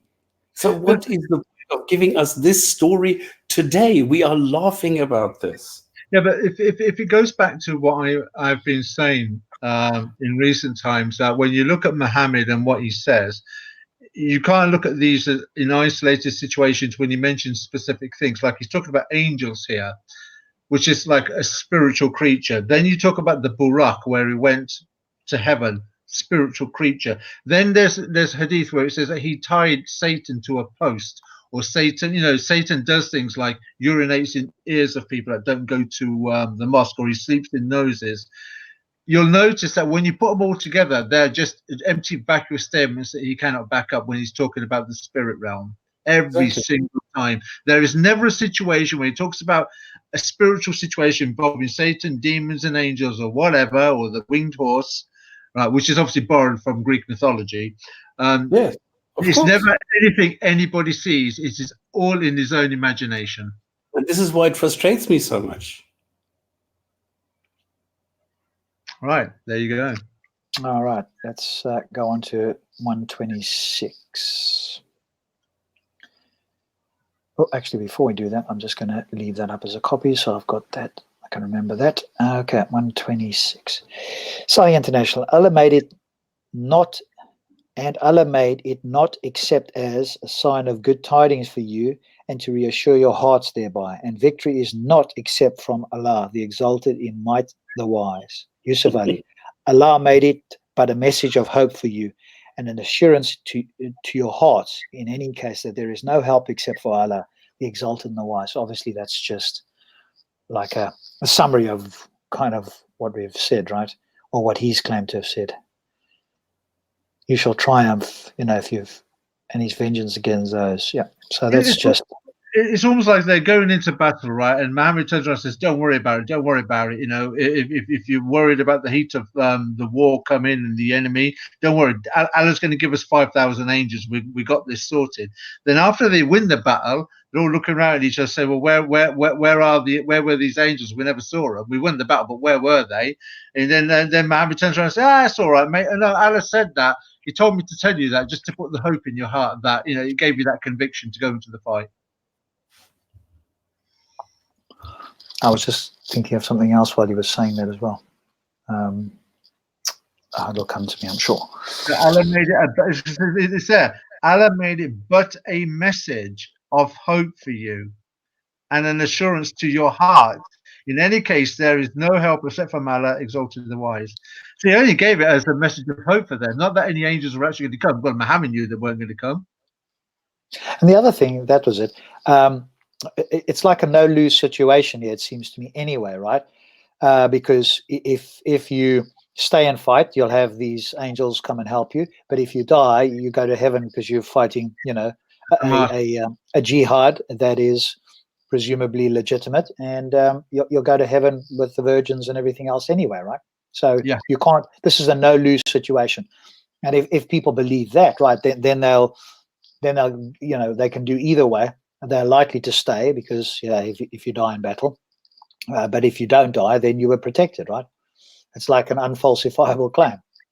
And when you read the previous verses, that if they suffer misfortune, then the Jews and the Christians and the pagans will mock you, and if you win, then they're going to be jealous of you. It's he's already setting up the psychology of them for when they do lose, or if there is a situation where they do lose. He's setting up exactly. the psychology. Cool. All right. 127. Sahih International, that he may cut down a section of the disbelievers or suppress them so that they turn back disappointed. Yusuf Ali, that he may cut off a fringe of the unbelievers or expose them to infamy, and they should then be turned back, frustrated of their purpose. How merciful. Let me just, hang on a moment. Allah made it for you a message of hope and assurance in your hearts that there will be no help except for Allah, the exalted and the wise, that he cut off a fringe of the unbelievers or expose them to infamy so that they may be turned back or frustrated in their purpose. Okay. That's hadith. I don't want hadith. They may cut them off. He says, if he sends his help, it is only in order to kill the group of those who disbelieve, the unbelievers of Mecca, or overwhelm them, defeat them, so that they retire frustrated. Well, I mean, if you defeat them or you kill them, I'm not sure they're going to, well, depends what you mean by retire. Does that mean died? I'm sure you're not going to be pretty frustrated if you're dead. You're not going the upper body. Mahmoud Hassan, at the moment the topic is more or less Quran sentences. We have topics, we have contributions by other people, we take breaks in between, we go and discuss other videos, so we do different things, but at the moment the main topic is to go through the Quran bit by bit so that people can read together with us, and if anybody has a question in the future, they can go and reference this. Yeah, so if you want to study up where we finish, we'll probably do the next 20 verses next show or whenever the next Quran reading is. Sometimes, like Stop says, we'll do something else. Primarily, the show consists of reading all the verses until we finish reading the entire Quran. So you can come on, read the verses with us. You can look at the tafsirs if you want to. If you want to prepare ahead of time, you can do that as well. You just let us know. Or you can prepare a topic of your own. If you want to contribute something, you're more than welcome to do so. We can have an entire show only on the topic that you propose, no problem. We are flexible. And ideally, with all the challenges presumably Islam is facing, you'd want to bring something potentially controversial that you feel you can defend and get the message out with a different perspective. We may well challenge you, and that's very likely, but that would also be maybe educational and entertaining for the viewers. Okay, let's go on to 128. Sorry, but Rob, is it okay if I interrupt like this if I see something? Yeah, go for it, because otherwise I won't hear it. I'm not looking at it all the time. Yeah, so just jump in. Sahih International, not for you, O Muhammad, but for Allah is the decision whether he should cut down or forgive them or punish them, for indeed they are the wrongdoers. Not for thee, but for Allah is the decision whether he turn in mercy to them or punish them, for they are indeed wrongdoers. Okay, but hang on a moment. That he might cut them down and he might cut off the fringe. Okay, so he might cut them down. So he starts with the worst thing, but actually, it's his decision, and he might actually forgive them as well. Okay. Okay, so hang on a moment. So why even have this other verse then? Right, so what's the point of this if you've got this one already? Repetition. I don't see the point of that. You could just leave out this verse and go straight to this one. Just to go back to what you said several months ago as well, Robs, that we need to remind ourselves and the viewers that, remember, this is all very poetic. He's singing this to his audience. He's not talking and relaying it as a conversation or as a command. He's singing it. So he's got to have a certain rhyming and momentum to it. So sometimes maybe verses are added just to keep the poetic momentum going. Yeah, I mean, that could be the case, right? Most likely, if anything, right? Okay, 3:129. And to Allah belongs whatever is in the heavens and whatever is on the earth. He forgives whom he wills and punishes whom he wills. And Allah is forgiving and merciful. To Allah belongeth all that is in the heavens and on the earth. He forgiveth whom he pleases, and punish whom he pleaseth. But Allah is oft forgiving, oft merciful. Okay, so here it is again. Well, if you take that translation, that's a contradiction, right? Most merciful, you can't be forgiving, well, oft forgiving, most. Okay, so no, that's not a contradiction. That's the same. He's just basically saying the same thing there, really. Notice what he's saying there. He forgives who he pleases. He's not forgiving those who repent, those who are regretting their actions. He just forgives whimsically who he pleases. Very much like what Stop said last week or the week before. Very much like the Caesar. It was thumbs up or thumbs down as to whether the gladiator was executed or not. It wasn't, it was thumbs up, thumbs down. It was on an emotional moment, irrespective of who the person was. So in here, we're watching Allah, thumbs up, thumbs down, as and when he pleases, whatever is his motive at the time, not on what that person's local spiritual state is. In a forgiving way. But also, this is repeated before, right? So, but it's a trivial statement, right? Obviously, he's going to do that. It's like, Allah will do what he wants. That's all you have to replace this with, right? Which is trivially true. It doesn't tell us anything, but like you say, it's repetitive. And just to remind you that he forgives and he punishes, right? In case you had forgotten that, because it's been repeated elsewhere in the Quran. Look what kind of person he is. It's a bit like, if you had 10 children and they all make a mistake simultaneously, you forgive some, but you don't forgive the others, but they make the same mistake and they're all your children. What kind of a father figure would that be? Where he forgives which children he pleases and punishes which children he pleases if they're guilty of the same crime. Yeah, and that actually brings me on. I said there wasn't a contradiction, but actually just looking at it, this and this are in contradiction, right? So if you're most merciful, by definition, you wouldn't punish somebody, right? Exactly. And not with the maximum punishment, which is hell either. And if you were most merciful and you did punish, there'd be a criteria as to why you would be merciful and why you would be punishing. This is just on a whim. It's who he pleases. There's no category or criteria as to what the punishment or the forgiveness is based on. Well, I mean, they would argue that it's based on everything that we've read before, right? Which is, following the right way, accepting Allah, Muhammad, blah, blah, blah. But that's not what Allah says. Allah is not saying that. It would be the easiest thing for Allah to say, based on if you're an unrighteous person, if you don't repent, make those kind of statements. That would make the reader for them easier to understand as to where they are. That's not what he says here. He forgives who he pleases. He punishes who he pleases. That's simple to understand. Yeah. So I guess, again, playing devil's advocate, what somebody could interpret that to mean is, we don't know specifically where the judgment line is. If somebody is following the book, etc., then it's likely he will be forgiven. But there's no clear line, which I agree with you. There should be a clear line. You do X, Y, and Z. If you do this 3 times, if you did that 2 times, if you did this, then you'd be very clear on when the punishment is coming, when the pleasing is coming, or the forgiving is coming. But there isn't. There's a big grey area, in which case it's basically saying, it's up to Allah, which, doesn't really tell us. And Mahmoud, no, I'm very sorry. It is not that the sentences are symbolic. The problem is that we have sentences which say, all right, is it symbolic you are allowed to have sex before marriage? Is that symbolic? No. Is it symbolic whether it says you are allowed to have pork or something? No, it's not. So we have sentences which obviously are not symbolic, and you have sentences, they might very well be symbolic. The problem is there is no guide or rule or any kind of an index which tells you which is what. And there the problem is, how do you, as a Muslim, understand the Quran, which doesn't tell you what is what? How can you be sure that you're taking it the right way? Because as we're just reading, Allah can have a bad day and he's going to just, put his thumb down every single time for even the slightest contravention of any kind of rule or law or whatever it is. And this is what makes it so complicated, and which is why I would... If I were a Muslim, I would read this and I would say there is no way that this can be a God. There is no way that I can be a Muslim under these rules and under these assumptions. They simply do not fit. They don't work. So saying they're just symbolic. No, sorry, that does not work.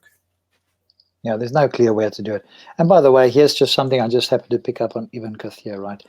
In regards to 126, between 126 and 129, you should know that victory comes only from Allah, and that if He willed, He would have defeated your enemy without you having to fight them. Yeah, exactly.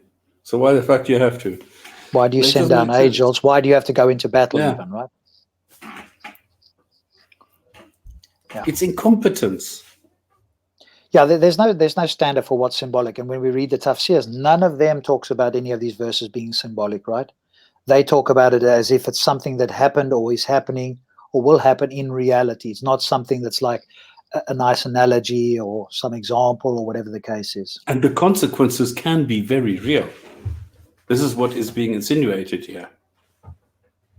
And this is why Muslims say this, right? This may be one of the verses they use, and there may be others, right? He forgives whom He wills and punishes whom He wills. So in actual fact, no Muslim actually knows whether he will be forgiven or punished, right? Well, Muhammad says in the hadith, even I don't know if I will be sent to heaven. For goodness, if that's the case, the uncertainty is there. And that, of course, keeps you in the fold. Because if you were certain you were going...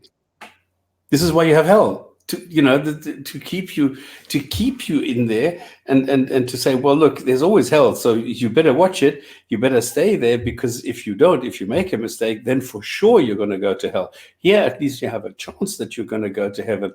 And this is why hell is so amplified in Islam. This is the funny thing. I mean, even the people who are ex-Muslims, they will never, apparently, this is what I've heard from so many ex-Muslims, they will never forget the threat of hell. Yeah, that's one of the big things, right?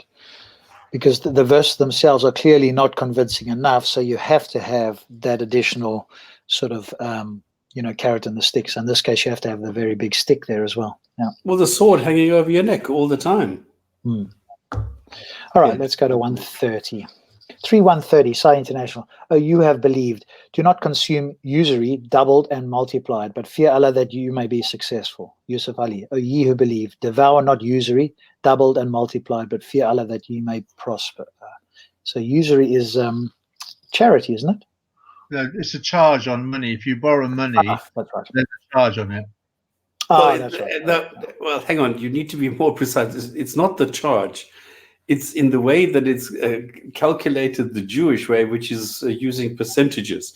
So in other words, money interest is not allowed. Yeah, sorry. I've been 20 years the manager of a store that actually charging and loaning with interest. So I did both of them. So it was a default when I said it was a charge. But it's the same thing. They're making a charge. Yes. Because it's the law. Because the law on basically it's all in the language, but the principle is exactly the same. But this is what makes Muslims so hypocritical, because they're saying, well, we have this sentence 130 which says you can't take interest, you can't take percentages, you're not allowed to. But then it's exactly what you are saying, is you take a charge, you take a fee, you take something based on the amount that you are inputting. So at the end of the day, it's just a matter of language. You're doing the very same thing, you're just calling it something different. Absolutely. Yeah. Good. 3133. And fear the fire which has been prepared for the disbelievers.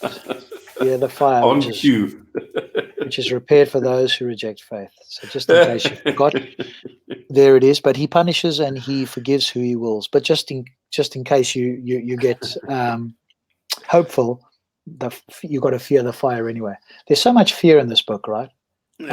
Threats. And to be a Muslim, I guess you just have to forget about all this fear. You must do, otherwise you'd be a quivering wreck, right? If you had to fear all the time, because hey, you got to fear this sort of stuff. I mean, you wouldn't get anything done, right? You'd be in constant fear. I could see why you could, you could be, and especially since you don't know whether you're going to be punished or forgiven. You could see why you might need psychological help here. But then again, obviously what the brain does is forget this stuff. You have to put it out of your mind if you want to function, right? Yeah, but you can't. Well, you wouldn't be able to function, any half-decent way if you had the fear all the time. Yeah, but you have to. You Well, can't which is get out of impossible, you. This right? is the problem. Yeah. It's just not possible for a person to fear continuously 24 hours. Well, all your waking hours. Thing is, you see, the further you analyze Islam, the more you'll understand the way that the fear is controlling. For instance, when you go into the bathroom, Stubbs might be able to help me on this one. You're supposed to step into the bathroom. Was it with your left foot or your right foot first? Left. The right is for the mosque. Okay, so there you go. So it is controlling down to what foot you use when you step into the room. So everything is kind of like fear factor controlled. Yeah, so like you're saying here, Ibn Kathir says it again, right? Just on the previous verse anyway, because he sort of seems to put all the a number of verses together there. Interest ribia is prohibited, right? So, but you can still do a charge, which you would call something else, but in effect, it's the same sort of thing. Okay. But hang on, I need to say something here, because because we always point out the positive. I very much like the concept, because I am very highly critical of the Anglo-American way that capitalism has begun to evolve. And I must admit, I prefer the Islamic way, where you cannot have money transactions based only on money alone, that there is always the necessity of some sort of a trade, some sort of a tangible product being at the bottom of it. And this I like very much, because it stops all this speculation that you get at the moment, where they're saying, well, the oil tanker has been seized, that means oil is going to go up, so let me speculate that oil is going to go up, so I'm going to punt and say, well, I'm now betting I'm going to buy it for 60 or something. And this, I think, is stupid. This is ridiculous. This constant claim, or this expectation that everything needs to have growth, that everything needs to be under speculation and under all sorts of this, I don't like. And there I find the Islamic way of doing business much more productive and much more realistic than the Anglo-American way. Well, I think I would agree with you on that point, Stops, especially with the speculation. That doesn't add any value to anybody but the brokers that are doing this sort of thing, right? Exactly. Yeah, that's even better. Yeah. But to the wide, but that would be a very small. Well, not small in the it's small in the sense of there's many other people offering products and services and value to humanity. So that's one. There may be a lot of money going to that, but it's one category as opposed to many. So. I mean, I wouldn't just put that under Western capitalism. I would say that is a negative. I agree with you on that.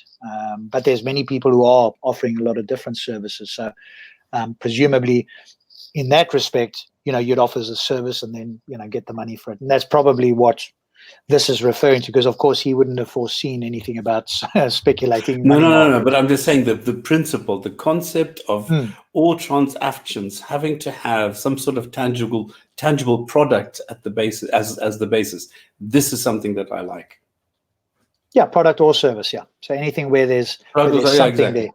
Yeah. So just so that people understand, I'm not shy to say something positive if I do and like it, and if I do enjoy the concept. Okay, 3132. Sai International. And obey Allah and the Messenger that you may obtain mercy. And obey Allah and the Messenger that ye may obtain mercy. Okay, but hang on a second. Yeah, exactly. Here you've got to fear the fire, and here you've got to obey them so that you may obtain mercy. Right? And obtain mercy. You can't obtain mercy. Mercy is mercy, and you can't obtain it. You can't go and to obtain it means that you must work for it in some way. Yeah, Ibn Abbas seems to think this is, whatever it is, it's an act, right? He keeps putting it towards usury here. And I suppose you could infer that because there's previous versions. Al-Jalalain doesn't talk about usury here. I don't know if Ibn Kathir does. But whatever it is, whatever the action is, whether it's usury or something else, right? First, you've got to fear if you. Whoa, how did I get there? First, you've got to fear the fire, even if it was usury. If you were performing usury or you were doing something else, whatever it is, and then you've got to obey that you might obtain mercy. I mean, if I'm following the rules, surely I'm going to get the mercy, right? I'm doing what I'm being told to do. Why is there still a might involved there? Should be clear to me. Right, 3:133.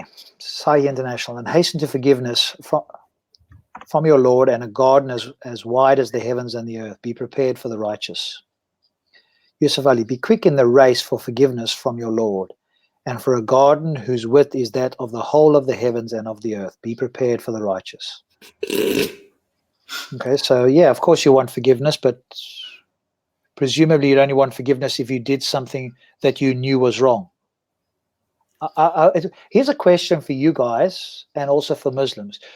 Do Muslims have to pray every day for forgiveness, even if they don't think they've done anything wrong? Is it a case that they will always do something wrong every single day of their life?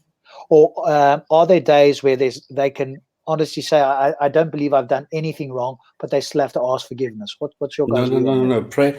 Prayer in Islam is not for forgiveness. It's not like in Christianity. Prayer in Islam is a contact prayer. Okay, so how do they ask for forgiveness then? No, that's different. Then this is the dua. So, in other words, yes, you pray for forgiveness, but your standard, your normal prayer is just a contact prayer. It's just, hello, God, here I am. I worship you. I'm a good boy. That's it. You don't ask for things like the Christians go, dear God, please give me eternal health and please look after Aunt Mary and things like. No, this concept you don't have. You can ask for dua. You can go and do that, but it's not the standard. Yeah, okay.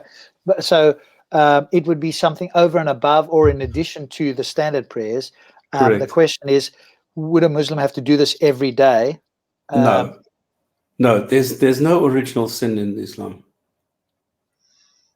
Okay, so but I guess the question is it the case that a Muslim could say, hey, I have not sinned today in any way, I don't need to do that? In other words, I've had a good day where I've done only good things. Or should they, as a matter of caution, ask for forgiveness even if they think they haven't, just in case, because nobody's sure? No, never heard of that.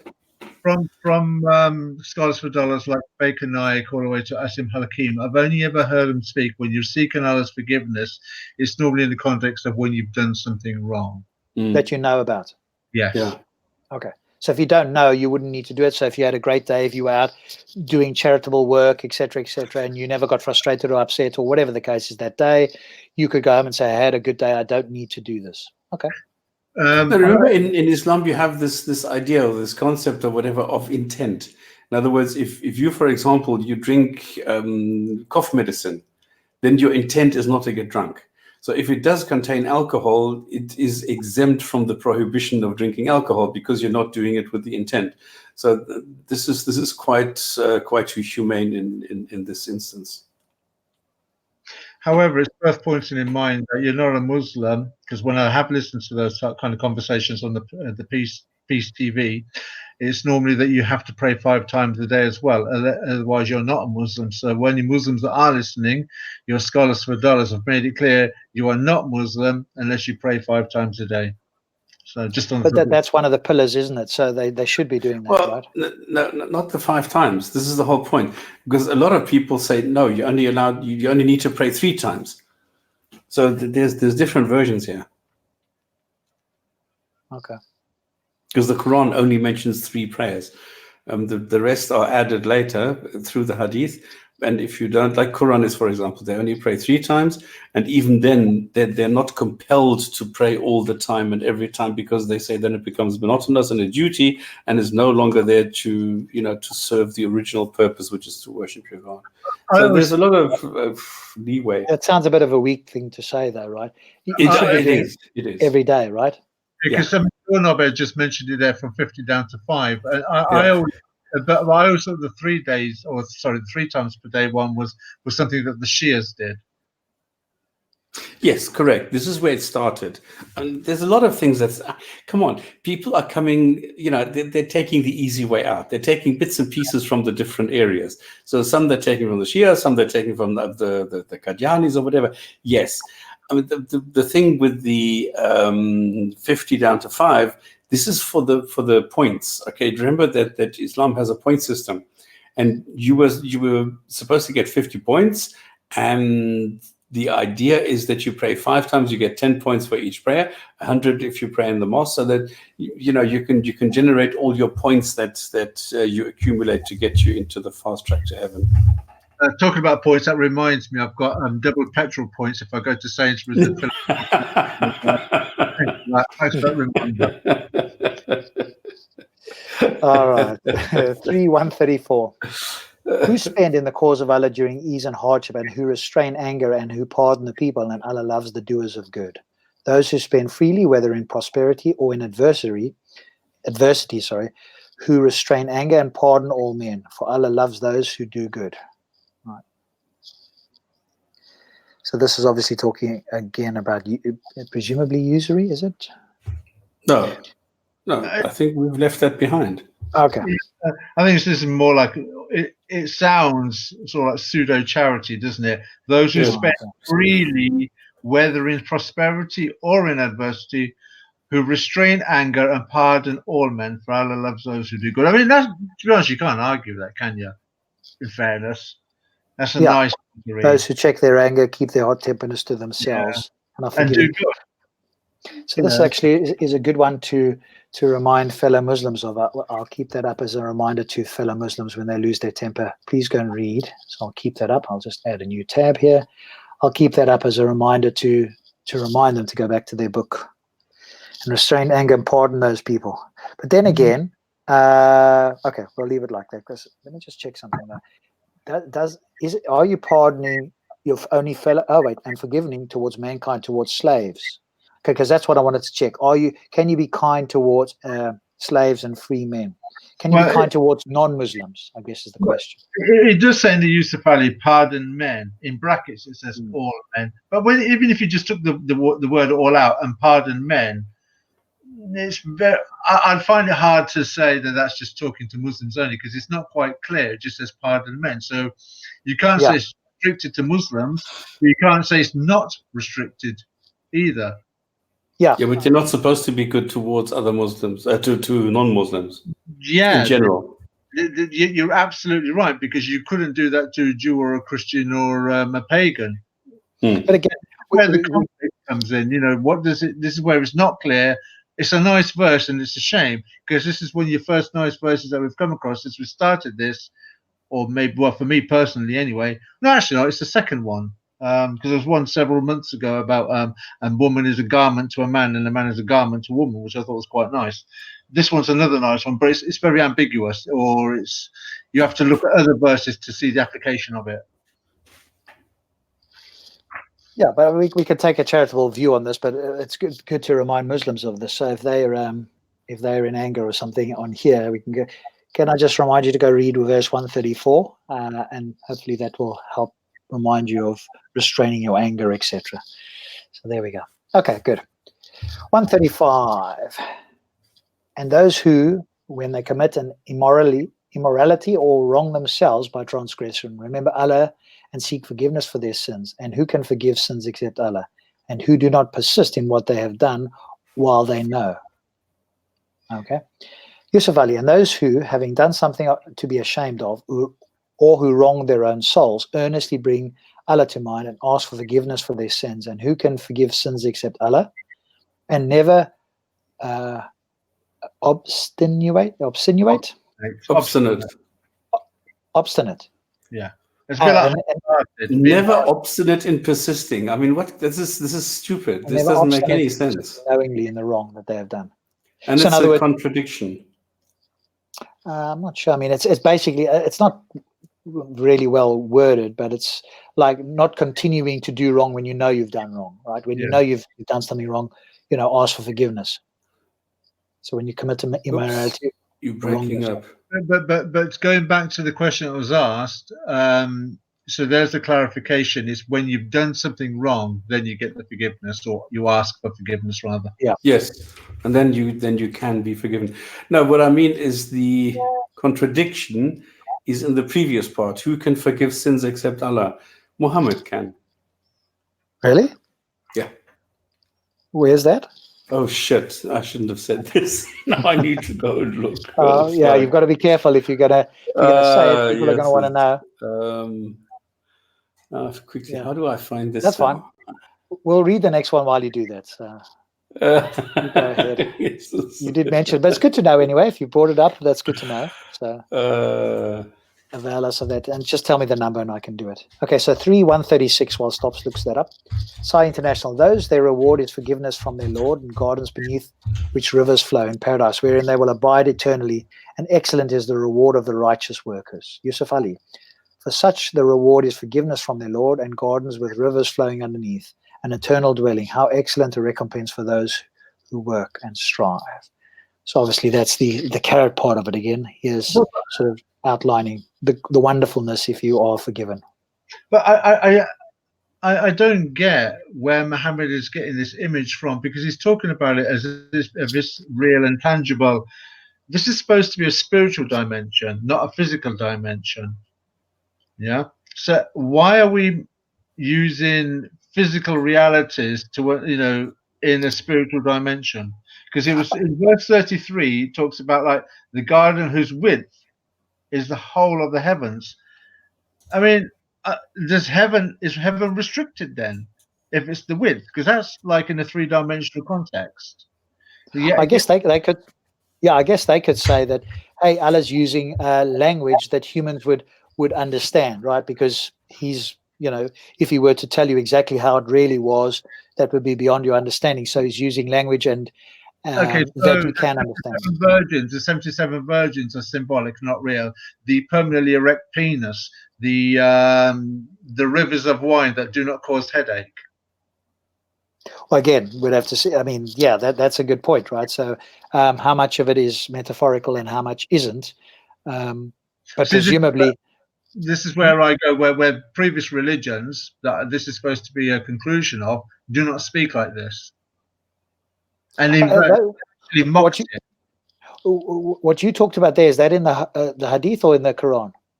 No, in previous religions. Which point are you talking about? So when you mentioned the virgins, the erect penis, etc., is that in the Quran or is that in the Hadith? No, Hadith. Okay, so they might sidestep that in some way, depending on how sahih it is or not, and say, well, again, maybe some Muslims could possibly... The rivers of wine that do not cause headache, that's in the Quran. Yeah, so again, that they could say this is all metaphorical. In other words, God is giving you this message of like a place that you as mortal men might want to perceive. It's more wonderful than all of this sort of stuff. I mean, they could try that. I'm not sure that that would work. Why has that never been used in previous scriptures spoken like that? That's my point. In fact, when it's been used like it's never been. How can I put this? You can clearly see that that's not the reality. Because it's a book made clear, easy to understand. He's actually talking about rivers of wine as if they are rivers of wine, and we know that they've got to be rivers of wine in the way that he's saying it. The Garden of Eden, like it's a spiritual dimension, not a physical one, because for the Jews and the Christians, the Garden of Eden was on earth, not in a spiritual location. So he's got that wrong if you're following the narrative through. But when he starts talking about hell, that is still not allegorical or metaphysical or symbolic. That is a real location where you're really going to be suffered in real fire. I mean, Satan is made of fire, isn't he? That's not allegorical. No, that part is. I suppose again they could say that hell is this terrible place, right? And God is giving you the idea that by burning off your skin, because some people know how painful burning is, it'll be like that. I mean, I'm not saying they would, but they could say, hey, the language to describe hell and heaven is metaphorical to differentiate the two by your human understanding today. So one is a wonderful place to be and the other isn't, essentially. You could argue that, but the Quran doesn't speak like that, does it? That's no, I mean, it's certainly not clear on that, no. Rob, did you see I put the Yeah. Reference in the chat? Oh, 1 second. Let me... so that's 464. Okay, so let's just bring that up quickly because Stops did mention it. So we'll come back to this in 1 minute. Sorry about that. So 454, did you say? 64. 64. Let's quickly go to 464. We're just going to 464 because Stops said it wasn't just Allah that can forgive sins, it's also Muhammad. So let's quickly read 464. Obviously, we'll come to this in some time anyway. And we did not send any messenger except to be obeyed by permission of Allah. And if, when they wronged themselves, they had come to you, O Muhammad, and asked forgiveness of Allah, and the messenger had asked forgiveness for them, they would have found Allah accepting of repentance and merciful. Yusuf Ali, when we sent not a messenger, but to be obeyed in accordance with the will of Allah.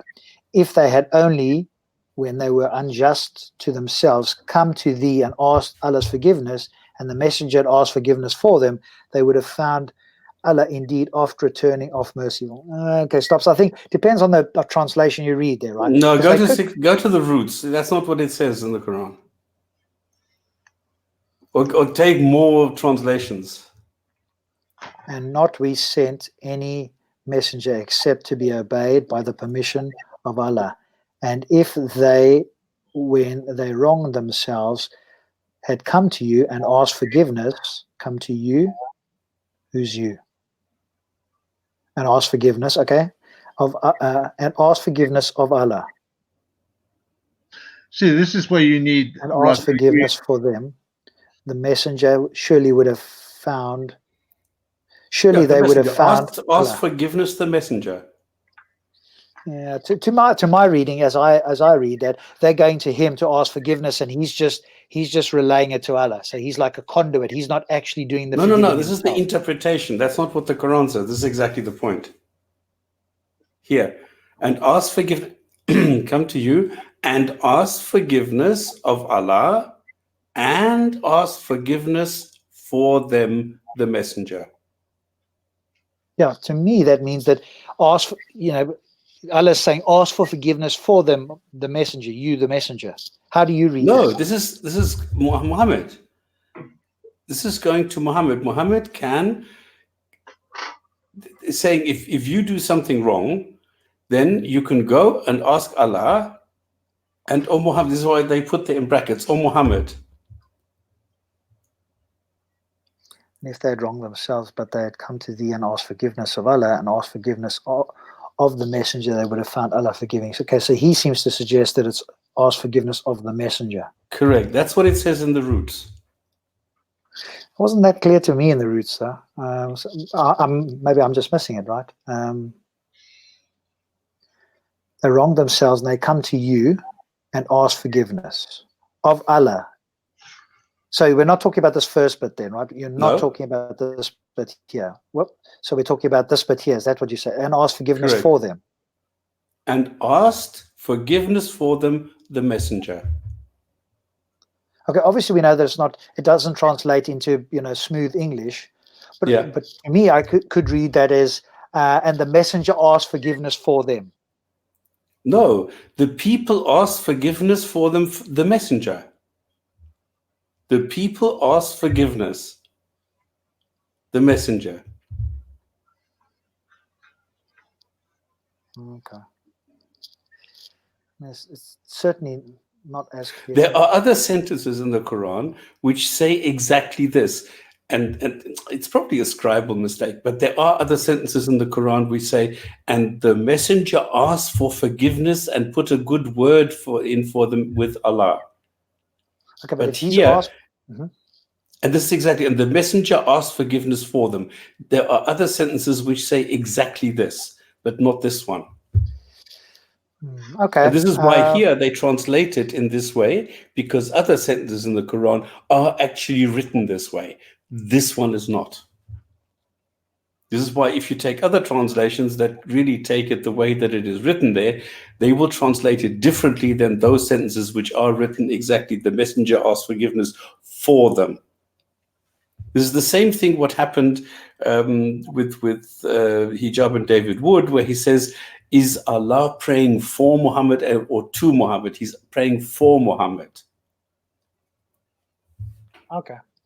It's not so immediately. This is exactly this where if you take more translations, you will see that they agree with the way that the Quran is actually written. And it's probably a mistake. I agree with you. But because there are other sentences in the Quran which say, ask forgiveness for them. And this is why they probably translated it. But this sentence is written differently than the other ones.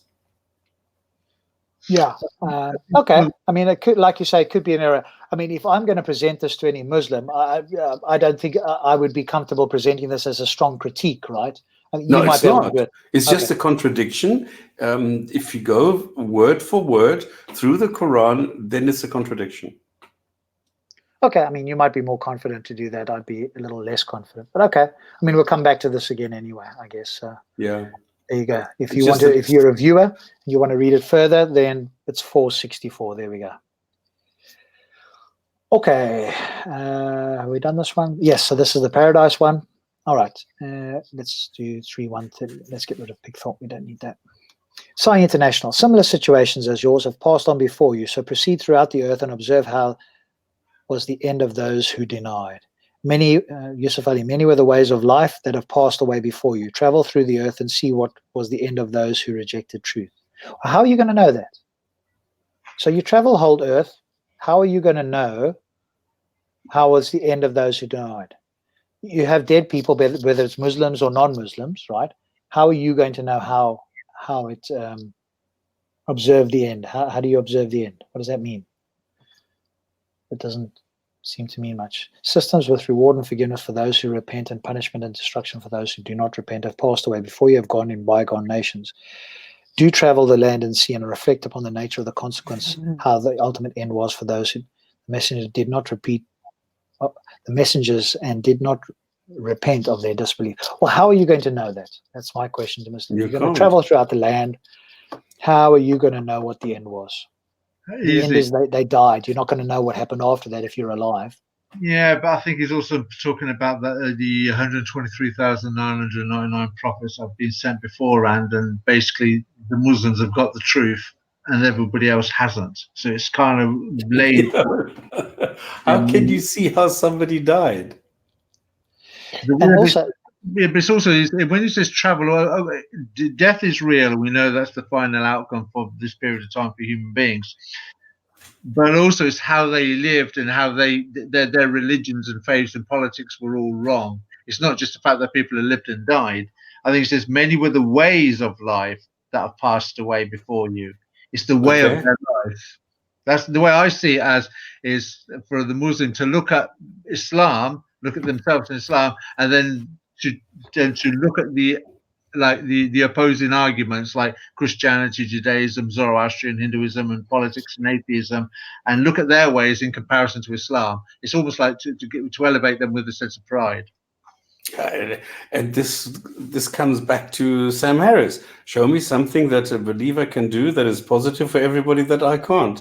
It's no difference. You mean Hitchens? Yeah, it's Hitchens, right? No, Hitchens. It's actually a Sam Harris one. Hitchens just propagated it. Oh, right. Okay. I didn't know that. But here's the interesting thing as well. I'm just looking at the tafsir here. O believers, and behold how was the end for those who denied the messengers, that is, how their affair ended in destruction. So do not grieve on account of their victory. I'm only giving them respite until their appointed time. Big deal.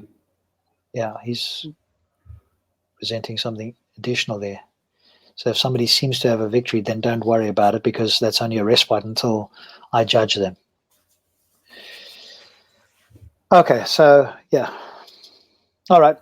To me, it doesn't seem like you can know what the end is like. All you can see is the result, right? And you can't note. I mean, even Rashid Khalifa, he says, note the consequences for the unbeliever. You can't. How the hell are you supposed to know? Yeah. And he's still talking about the defeat of Uyud there as well. So he just throws that in. I thought we'd moved on past that. Oh, big deal. Yeah. Okay. You see, this is the consequence. Allah came and defeated you because you were the unbeliever. Yeah. Great. All right. 138. This Quran is a clear statement to all people and a guidance and instruction for those who are conscious of Allah.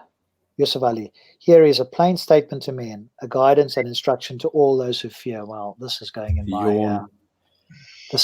my list of remembering ones.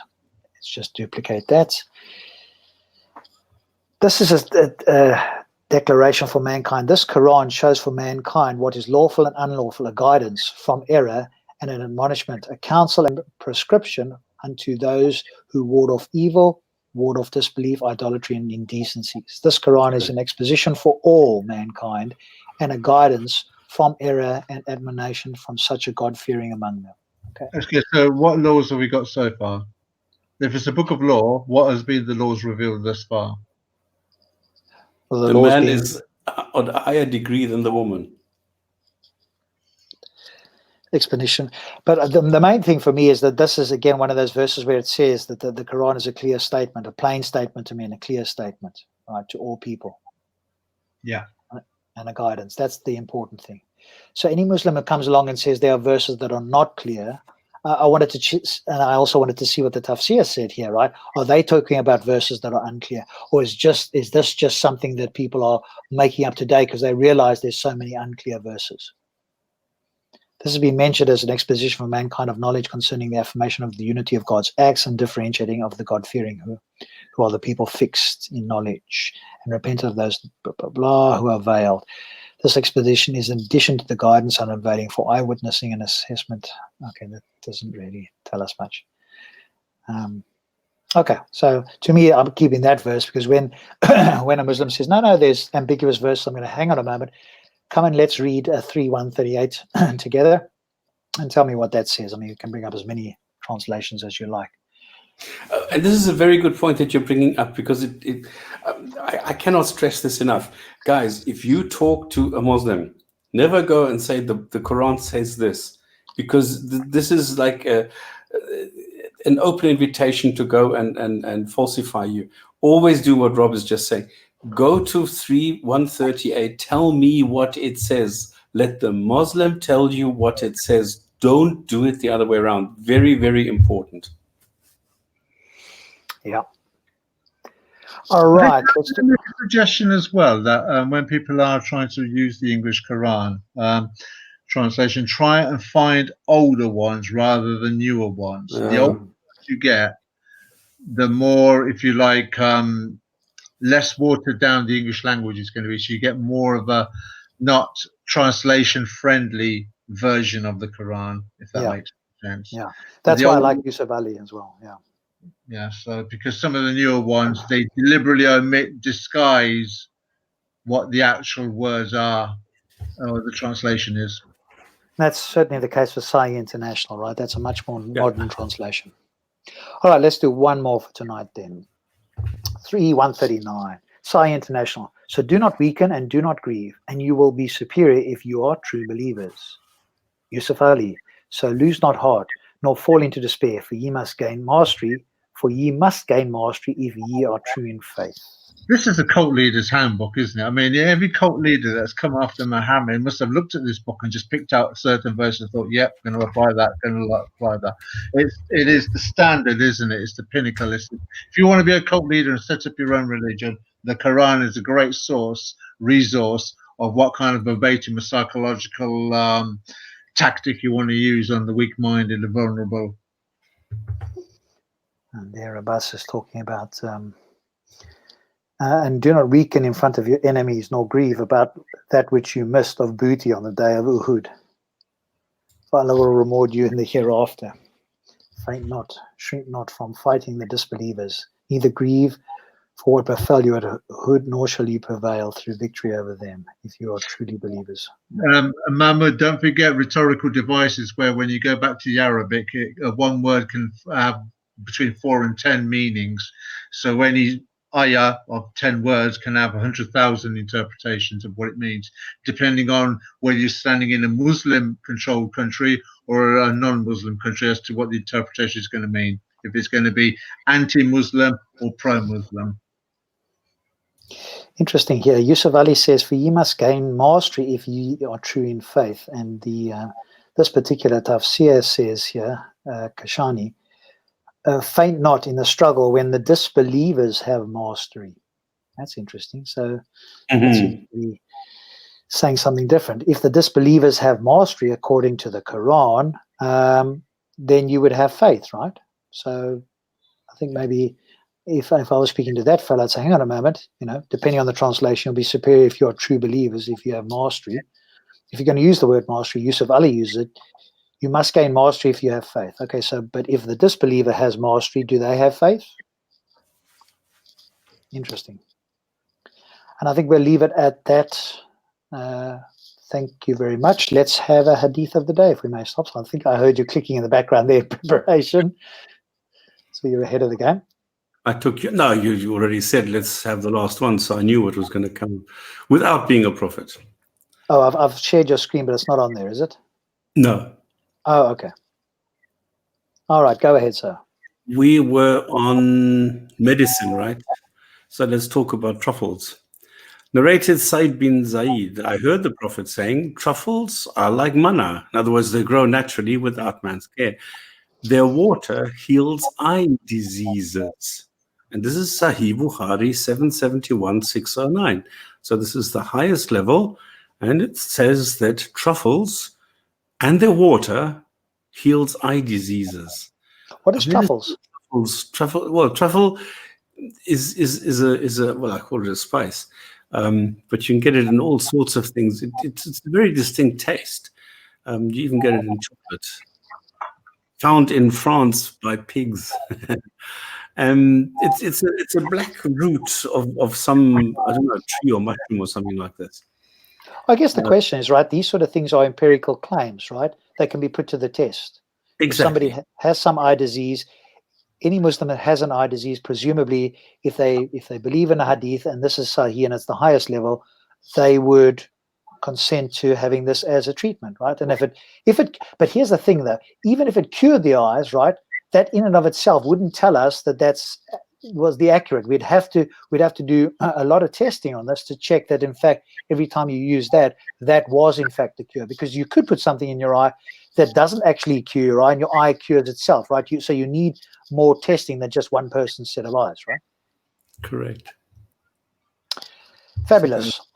On that note, the fungus isn't truffle something that is the root of a mushroom or tree or something like this? well, Truffle, various edible, fleshy, irregular, rounded Ascomycetus fungi, chiefly of the genus tuber, that grow underground or near the roots of trees. Okay, all right. Well, yeah. There we go. Good. So again, yes, they can be put to the test. And on that note, I want to thank my co-host, as always, Stops and Thunderous. Thank you to all of you viewers. And we will see you next Friday. We'll decide what we'll be doing during the week. If anybody has any ideas, if anybody wants to contribute something, please don't let anything stop you. Thank you. Thank you, guys. Good night to everybody. See you next week. Bye-bye.